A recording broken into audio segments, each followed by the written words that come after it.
me. Oh, it's Rob. Isn't Rob? Rob. It's the second half. Robbie's kicking us off. I think we got this going. Give him a round of applause, Rob, in the second half. Batters up. There we go.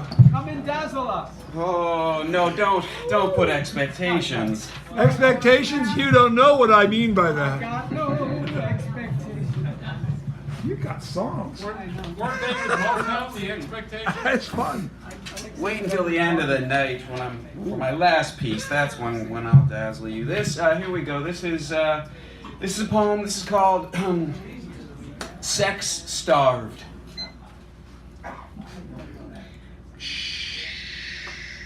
Why are you talking to me? You're not someone I want to fuck. I don't see you. What? You're intelligent? Solicitous? Provocative, non-duplicitous? I told you, you're not someone I want to fuck. I don't see you. I'm sorry, I'm sure you're swell. But minus fuckability, y'all can go to hell. Am I truly this raw? Am I really this crass? Yes. I don't know. Turn around. Show me a little ass. What, you're too religious? Too young? Too pregnant? Too spoken for? My dick doesn't think so. A cock is knocking at your door. But wait, come see a sweet and platonic spree. I'm not so shallow as I used to be. I'm caring less and less about fitness, age, and beauty. As a grown-up human, I feel it is my duty. I'm caring less and less about smarts and savoir-faire. All women need love. I haven't done my share. Yes, indeedy. Just look at my maturity. Don't tell me deprivation is getting the best of me. You I see, you I don't. Screams what's left of my wasted brain. For deprivation done driven me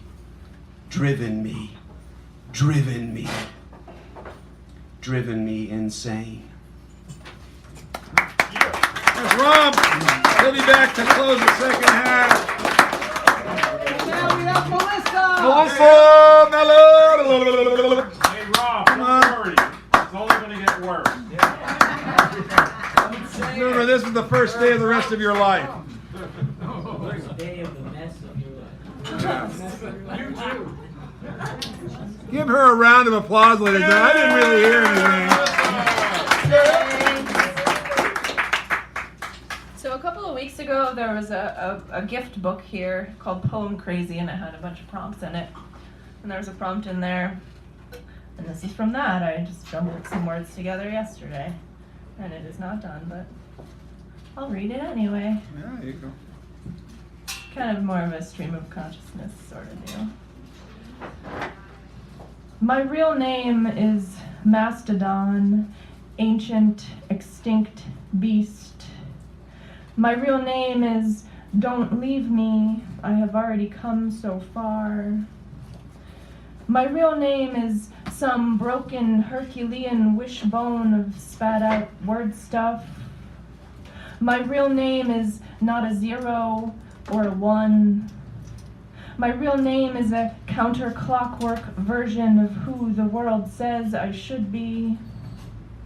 My real name is I am better off without you. My real name is rich, filthy, not moneyed. My real name is a flood of oxytocin, hard and sweaty between the sheets. My real name is bedridden and transfixed by the sound of a wild snail eating. My real name is How Could You? My real name was once a one-way ticket and a suitcase full of razor blades. My real name won't ever fit inside your bloodied mouth.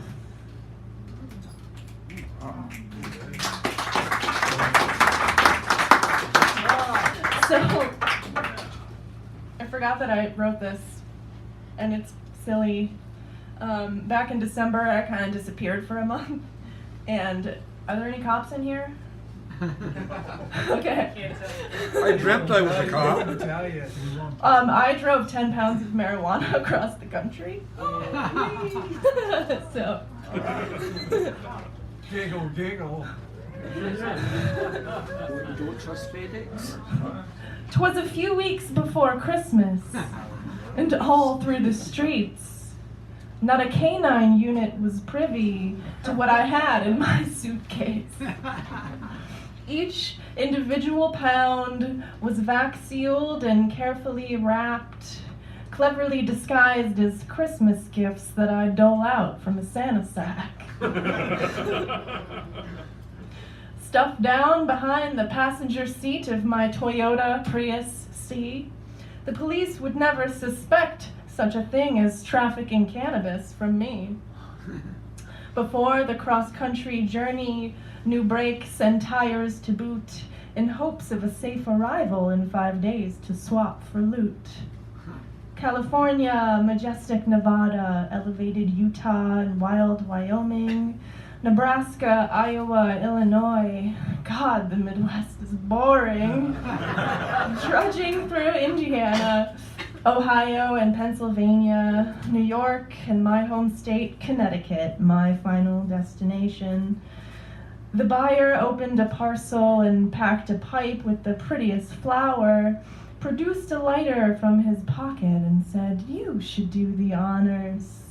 I smiled, took his offering and toked upon that grass, but I'd forgotten I hadn't smoked in weeks, and it knocked me on my ass. Thank you. Look, Miller!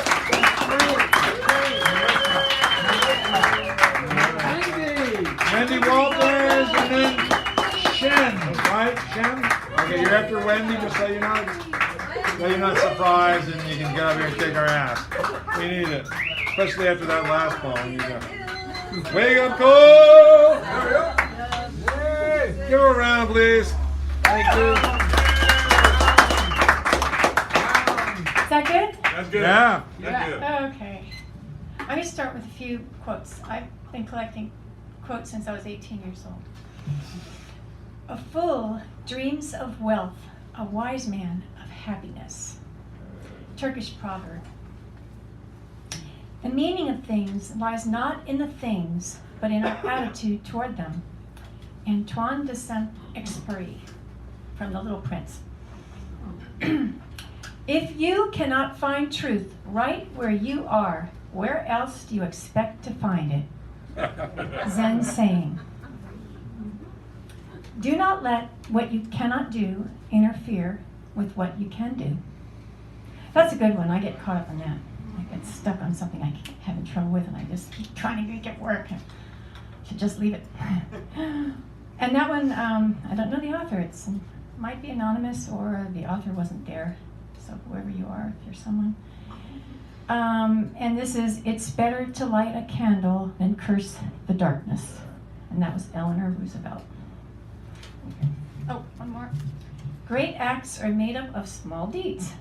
Lao Tzu. That's it. So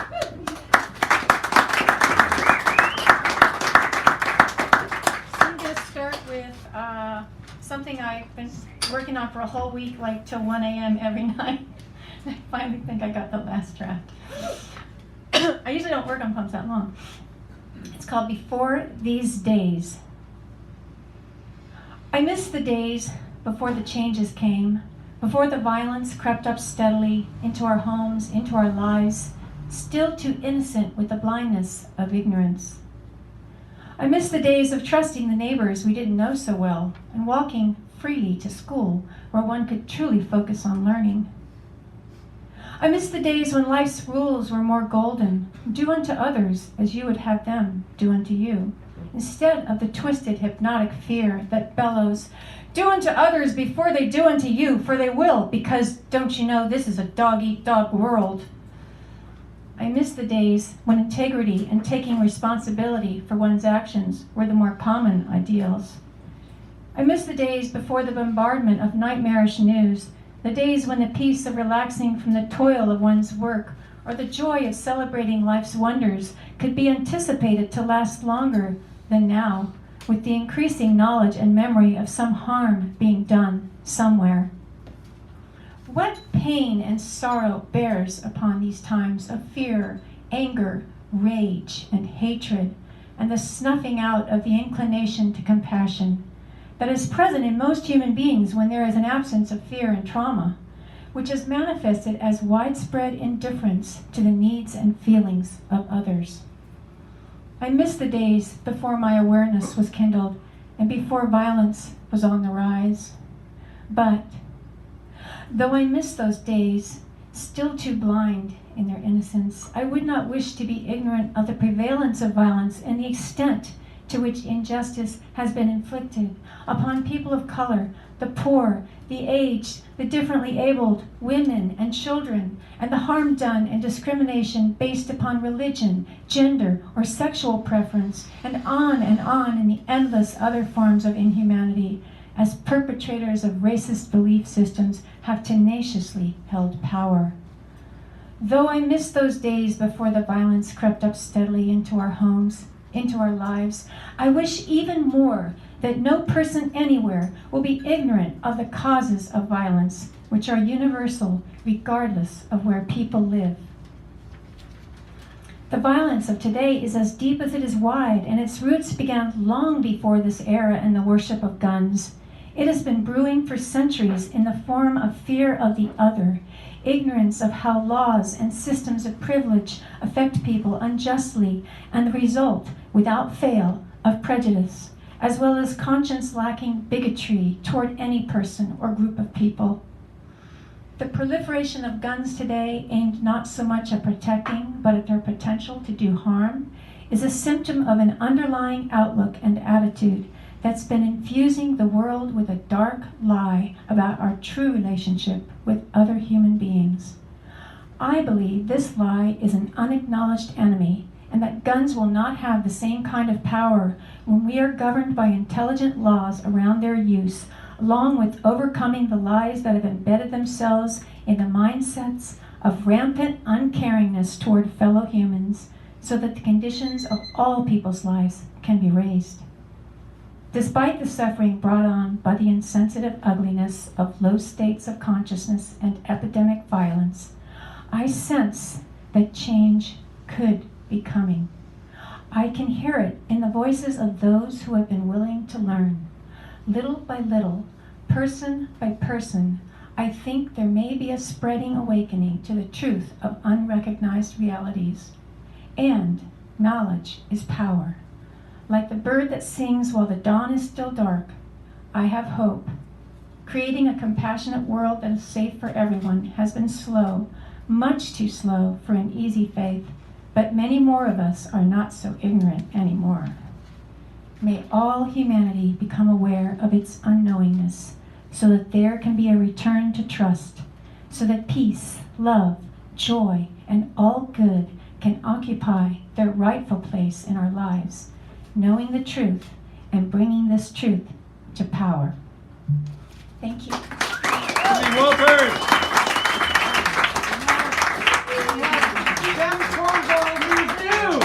A newbie, ladies and gentlemen! Newbie, newbie,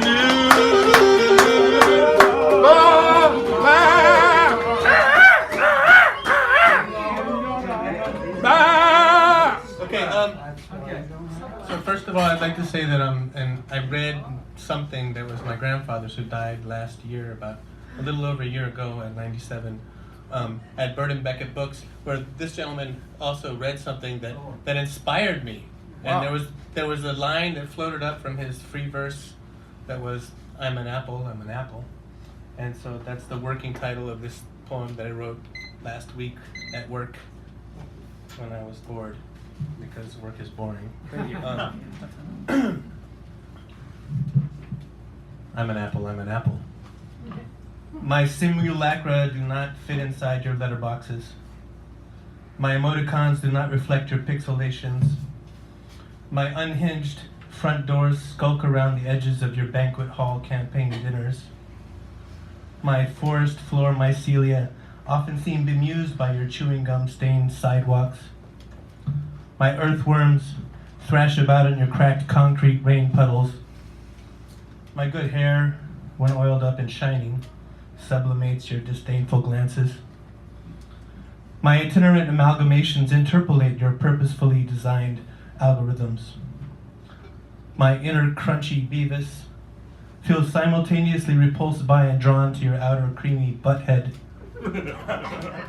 My market-driven cycles of therapeutic release get tripped up at every turn by your swarms of deep data-driven drone hordes, 3D nanoprinting endless piles of neo-Freudian desires every time I risk it and step out from under the protective shield of my inner sanctum. My adverse childhood experience survival maps pair exquisitely with your trauma-triggered psychotic interludes. My heart dreams ache for your gallbladder insights. My inner sense of nothingness, smelling of ozone and tobacco, desperately needs a hug from your engulfing sense of self-righteousness, oozing red wine, rage, and heat rising in waves. I give it a good practice throw, and my kidney stone skips 19 times across to the farther shore of your steaming pool of bile. My awkward approximation of an antiquated analog interface is not quite capable of successfully coupling with your carefully crafted drop-down menu of indefinitely recombinable mood textures. But the resultant ripples of distortion and feedback are often surprisingly genuine.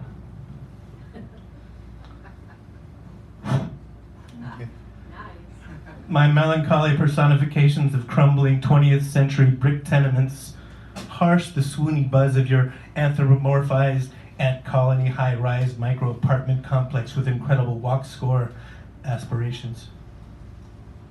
My rootless cosmopolitan nonchalance unnerves your hard-fought provincial sense of well-rootedness. The fanning cracks in the corners of my rose-colored sunglasses reveal infinitely recurring fractals of your harsh realities. And like a cunning linguist caught in somebody else's glass bead game, I revel in the gratuitous pleasure of submerging myself in the reverberating staccato rhythms of a crumbling empire's lingua franca, steeped in the street creoles of creative resistance at the bottoms of the turtle stacks. I talk my smack and drink my coffee black. No cream, no sugar, just a little bit of cinnamon in it. Oh.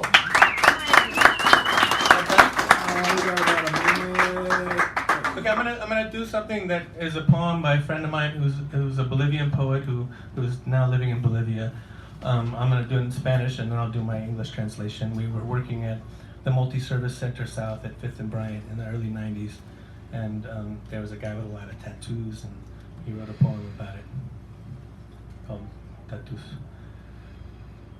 Sin camina, él camina místico, envenenando palabras, con silenciosa hermosura, con muda furia. Todos los ojos que lo rodean ven que él existe, pero no se detiene, se va hacia la noche, como un monumento del silencio, gritando entre su piel el lenguaje mudo de su alma. So, in English it goes like this. Shirtless he walks mystical, poisoning words with a silent beauty, with mute fury. All eyes around him see that he exists, but he doesn't stop. He goes on into the night, like a monument of silence, screaming with his skin the mute language of his soul. Oh, before you go, his poet's name and name of the poem. Take this back. That way I can attribute it. And now, And now, lower hand.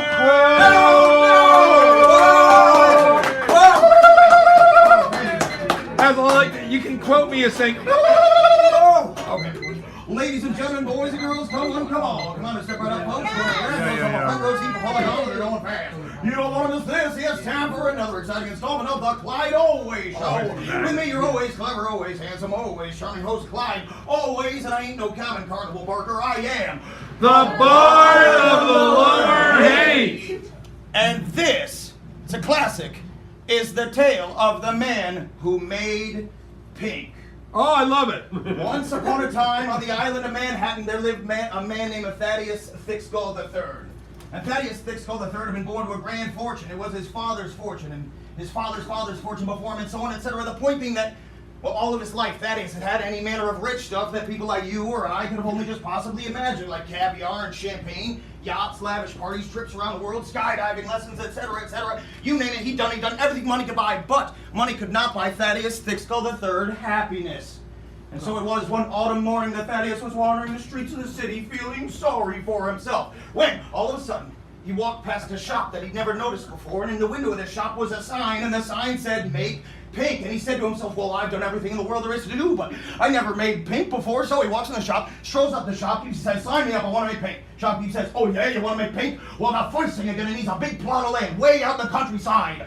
So Thaddeus walks out, he says, no problem, come right up. And that afternoon, Thaddeus, he's in Brooklyn at his land broker's office, and they settle on this nice big 1,000-acre plot in about an hour and a half outside of Scranton, Pennsylvania. And the next day, deed in hand, Thaddeus returns to the shop, and he throws the deed down on the counter, and he says, big plot of land way out in the countryside, no problem, now what? So shopkeeper says, all right, now Ted, you gotta build a lake on that plot of land, but it can't be just any old lake. This lake has gotta be perfectly circular in shape and exactly 1/2 a mile in diameter. So Thaddeus walks out, he says, no problem, come right up. And that afternoon, Thaddeus is on the phone, he's making the arrangements. He needs land surveyors and geologists. There's crews of men out there with hard hats, steam shovels are working around the clock to build this lake on this plot of land. And finally, months later, millions of dollars later, Thaddeus returns to the shop, and he says, all right, I got the lake, it's perfectly circular in shape, 1/2 a mile in diameter on the big plot of land way on the countryside, now what? And shopkeeper says, all right, Tad, now you gotta float a boat on that lake, but it can't be just any old boat. This boat, it's gotta have a solid silver deck. So Thaddeus walks out, he says, no problem, come right up. And that afternoon, Thaddeus, he's on the phone again, he's making the arrangements again. And this time he needs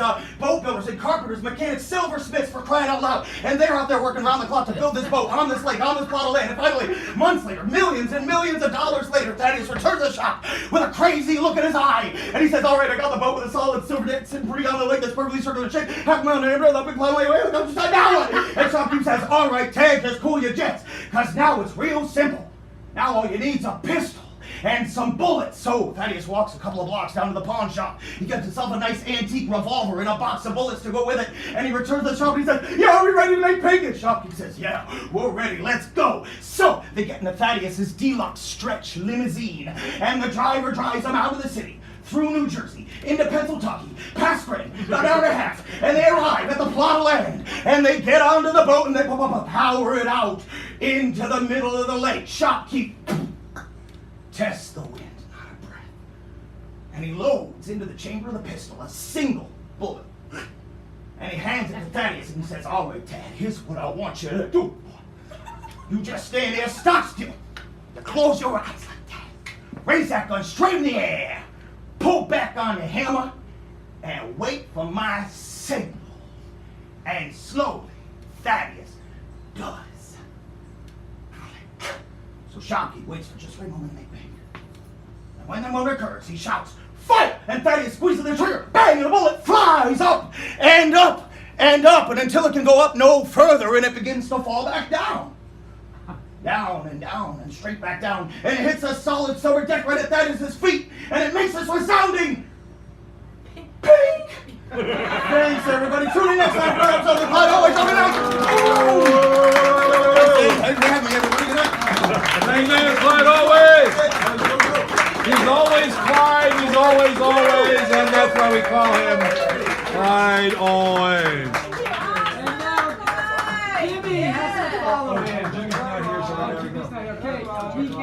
Miguel, thank you. You're next. Shem, thank you, Miguel. He is coming forward now. Give Miguel a round of applause. Come on, ladies and gentlemen. Let's move this right here. Little attention to the mic. There we go. Yeah, there we go. He was here last week. Yeah. And he was good. And he was good. He came back. Yeah. Who knows why? Yeah. All right. It's a mysterious world. This one is a one-night stand. Salacious thoughts, murky innocence. I play coy since that is your preference. Come, join me as I humor my demons. To delay gratification, I've run out of reasons. Your eyes, ruby flames encased in sapphire. That smirk on your face, hint folly and desire. Corporeal curiosities rule your soul. Thirst quenched by flames, taking its toll. The beginning and end, intertwined as one. As soon as you finish, all the fun is gone. I gaze the faces of the moon etched upon your back. My eyes slowly tango down to your crack. My pulse quickens as the veins begin to throb. Regret is foolish, for innocence had been robbed.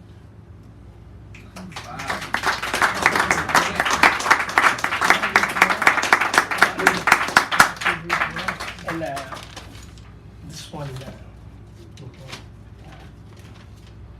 something else. A free spirit in constant search of freedom so elusive, confined within a construct of conformity. How do you cope? Do you simply await expiration? When the day arrives and death eludes you, what then? When the childhood dream is realized and you finally become the you that you've always yearned to be, now what? Once you've seen behind the curtains, when you discover that at the end of the rainbow there isn't a pot of gold. When innocence evaporates and everything seems to mean nothing, what do you do then? Stop, step back, turn around. Adjust one's perspective. Let the glass be half full if it serves thy purpose, broken, frozen, or empty if it helps.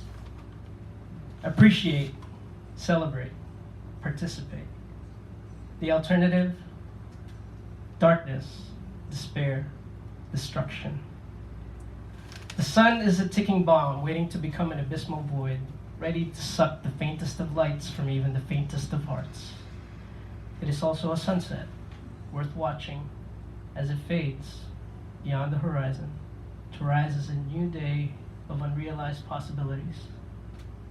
A dose of cynicism every 48 hours, a glass of optimism every 6, or as needed.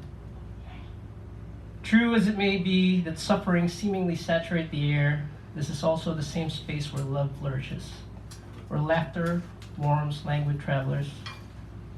So let the glass be half full if it serves that purpose, broken, frozen, or empty if it helps.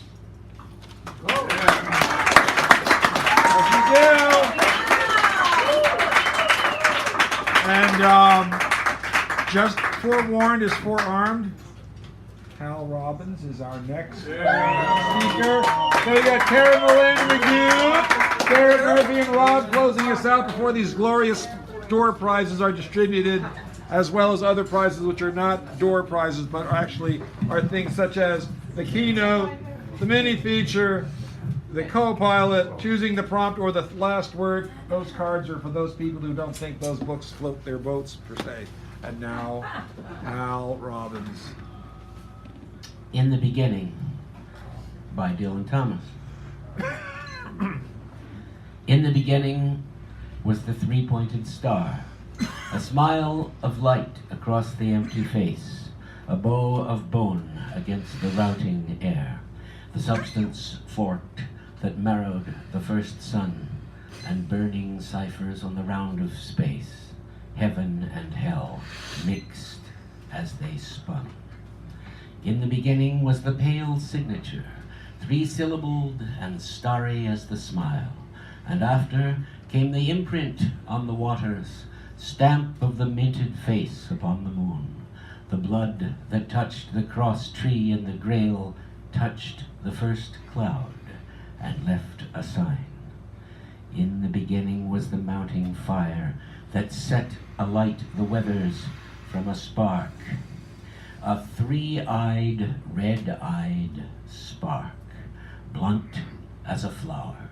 Life rose and spouted in the rolling seas, burst from the roots, pumped from the earth and rock, the secret oils that drive the grass. In the beginning was the Word, the word that from the solid bases of the light abstracted all the letters of the void, and from the cloudy bases of the breath, the word flowed up, translating to the heart first characters of birth and death. In the beginning was the secret brain. The brain was celled and soldered in the thought. Before the pitch was forking to a sun, before the veins were shaken in their sieve, blood shot and scattered to the winds of light, the ribbed original of love.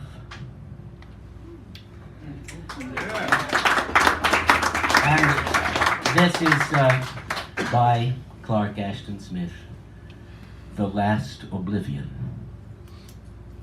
Not while the woods are redolent of spring, or scentless immortelles of autumn blow, shall I evade your loveliness, or know surcease of love, and love's remembering. But haply, wandering worlds and cycles hence, through unforeseen, fantastic avatars, I will forget you in the future stars, and take of time an alien recompense, till in some strange and latter planet wrought with molten shards and meteor dust of this, my hand shall pluck an unsuspected bloom that lifts again the scarlet of your kiss, and I will muse and linger, knowing not the love that perished like a lost perfume. Hal Robbins, handing him the attribution sheet.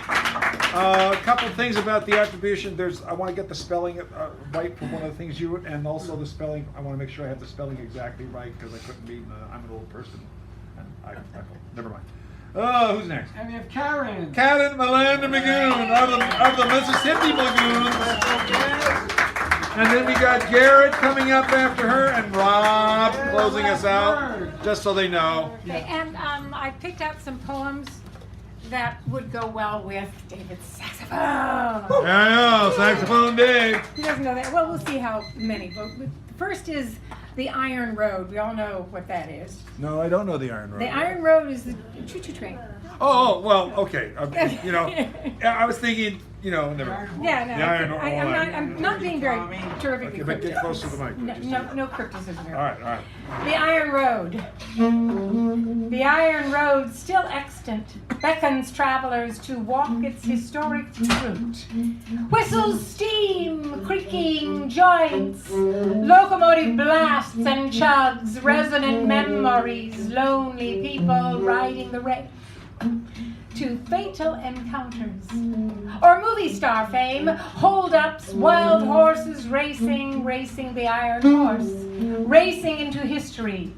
Tracks extend from nowhere into everywhere. Tracks for presidents, tracks for milk runs, tracks for trekking, beckoning travels from here to there into memories of Chinese laborers, hammering, sweating, dying for a railroad, hanging in baskets woven with their own hands. Let down, drawn up, sometimes destroyed by the explosives they had set below, rocking in their woven cradles, or plunging from cliffs, 10,000 Chinese, 10,000 Dutch, Irish, Germans, Czechoslovakian immigrants, veterans, 20,000 working on the railroad, working as slaves for Judah, the founder, financed by the Big Four, Huntington, Stanford, Hopkins, Crocker, under the corrupt hands of Thomas Durant, saved only by Grenville Dodge, engineer of railroads, Civil War railroads, famous for leaving no track of his whereabouts except for the wooden trails, now trailing from Sacramento to Utah, forced to join the Eastern Track at Promontory Point, Salt Lake, tears, sweat, and anguish, death and greed. The heroism of immigrants scourged the golden spike that joined the iron road. Old trail of pioneers, trail of native tribes, trail of immigrants. Rails of iron forged on wood, forged with blood, forged with tears. Now, memories containing ghosts that beckon travelers to walk with them, walk with them, walk with them along the iron road. Oh, yeah.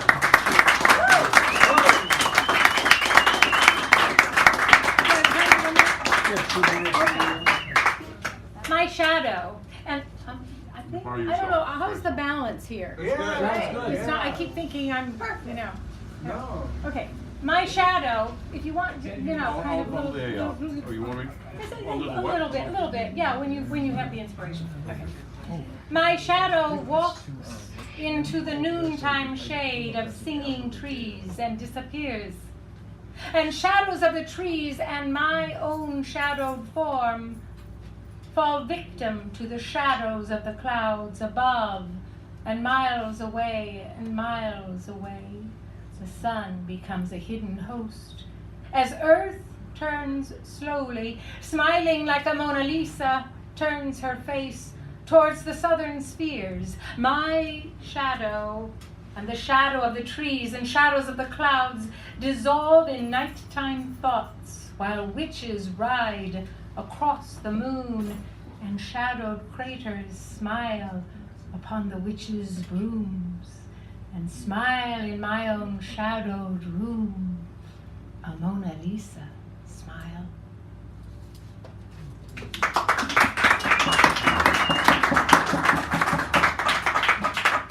Words. Was there a time of no words?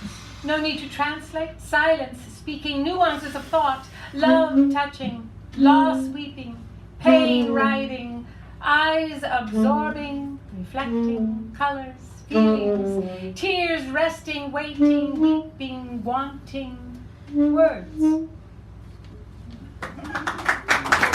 here's one for David because it's about birds in the morning. This is brief, but it's about birds, so I'm going to say a sentence. The birds appear from nowhere, exploding into the morning, past my window, scattering into song, smattering into chatter, unaware of their own joy, celebrating the morning. I awake as the vibrant sunrise sings in gold, red, and orange, embracing the birds beyond my window, wrapping the morning in song. Carolina McGoon. Thank you, David. Woo-hoo, David. And now, I thank you, Karen. That's great, beautiful, and thank you, David, for the musical interlusions, as we call them in my own deluded mind. Garrett Murphy, can you kindly come forward? Give him a real round of applause. This is Garrett Murphy, ladies and gentlemen. A great Bay Area poet, bon vivant, raconteur, and more. Thank you. I appreciate that. And then Rob is going to come back and close us off because he's the clincher closer, super duper bulldozer, and they'll take care of these prizes designed with your minds in mind. Thank you. Oh, wait a minute. There we go. Oh, that's good. Look at that. Perfect. Look at that. That's perfect. Can't do In God we trust. It's often said, in God we trust. But you know one little thing, should one flip over that second little word, our true belief may be revealed, in dog we trust. Think about it. Dog is to this man's best friend, the obligatory unit of the perfect family, protector in a nuclear home, and a perfect macho pet. Go out and attack someone. Go out and make a noise, loud, abrupt, spontaneous, just like a child. And just like a child, we see no end of stepping, intruding. Their supposed innocent mugs plastered over our close-ups as if that was supposedly so innocent. Then they whine about the pedophilia and bestiality they themselves have encouraged. You know, the dog is the quintessential child. The child that never grows up. The child that is most obedient and most likely to see the master as God. As in God we trust. More aptly, in ourselves we trust. But frankly, there somewhere is a market for doghead cheese.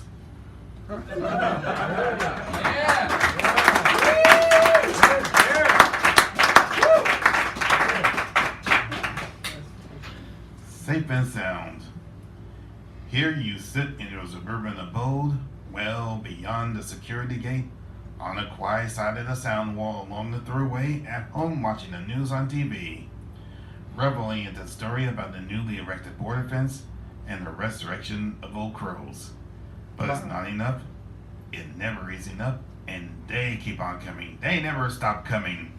Soon there'll be nowhere left to run, nowhere left to hide.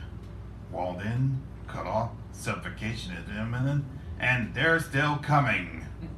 It's enough to cause one to commit the capital offense of building a bridge. Darren Murphy delivers. And now is, I think it's coming back here, the Country Club Super Duper Bulldozer. Closing the evening before we do these fine and wonderful prizes. Give him a round of applause, or a square, or even a rectangular oblongata. Oh no, Mr. Rob! It's Rob with a W. He's not my friend! Mr. Use a uke, go to jail. All right. May I tell a joke? Definition of perfect pitch is when you throw the accordion into the dumpster and it lands right on the ukulele. That's my friend, a musician. He played the ukulele, see, just like.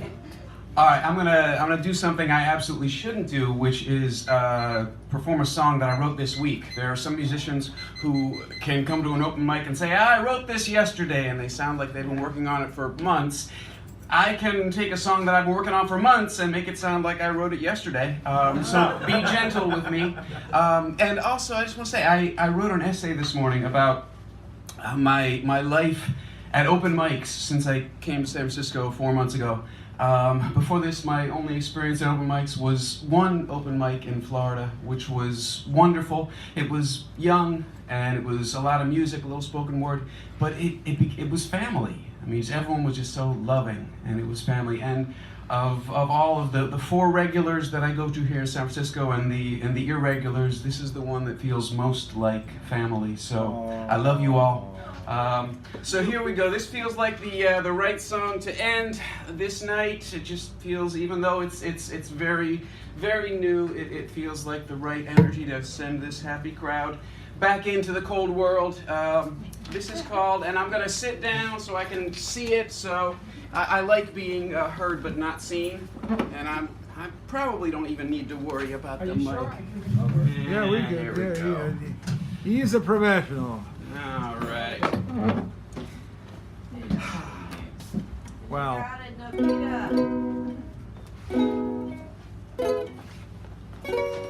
This is called Crapoly Ever After. Oh, thank you. You're on a roll. Everybody wants to be a lover. Nobody questions why. Everybody wants to be a lover, but nobody wants to cry. Casanova was jailed and the Phantom died of grief. Guinevere became a nun and Miss Kitty got no relief. Abelard, Anne Boleyn lost her head. St. Valentine too, what a shock. Yoko lost her walrus, and Abelard lost his cock. Quasimodo died humping a corpse. Heathcliff's Kathy died giving birth. Bonnie and Clyde were blown away. They bled out into the earth. Don Juan was shunned by God, and the firing squad did Mata Hari meet. Maria lost her sweet love Tony. He bled out into the street. But you'll do better, you're just so smart. Your love will be forever and true. So close your eyes and play your part. It's a fairy tale for you. What does it tell us, these lovers we celebrate?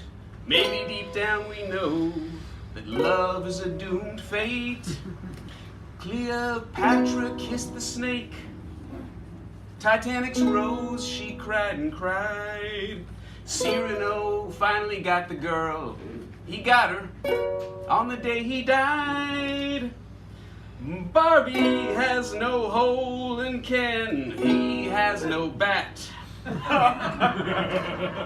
Hermione picked the wanker. And King Kong just went splat. Juliet and Romeo died. They died of stupidity. But they'll have a happy ending in that new film by Walter Disney. Look at us, such fools. We're bulletproof. We'll beat the odds. Hey there, what's your sign? We leave it to the gods. Don't you know that love will never set us free unless we break all the rules in this tragic comedy? We can't give up, we won't, not till the final card's been played. Even a cynic like me has hope. And this song might get me laid.